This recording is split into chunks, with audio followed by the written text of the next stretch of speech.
ગરમીના દિવસો શરૂ થઈ ચૂક્યા હતા. મીઠું એક વૃક્ષની છાયામાં બેઠો હતો.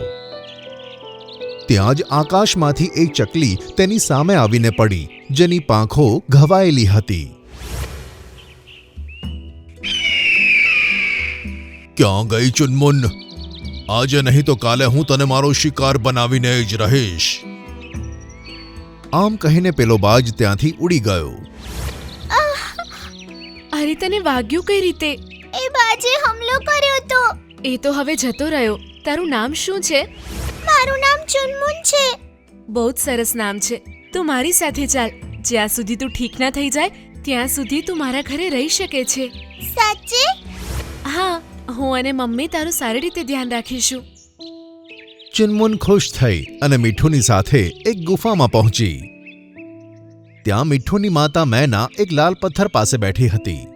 પથ્થર દેખાવમાં ખૂબ જ સુંદર હતો. અરે, તું તો બહુ સુંદર ચકલી છે ને. શું નામ છે તારું? અને તને આ વાગ્યું કઈ રીતે? મારું નામ ચુનમુન છે. ગોલ્ડી નામનો બાજ મારી પાછળ પડ્યો છે.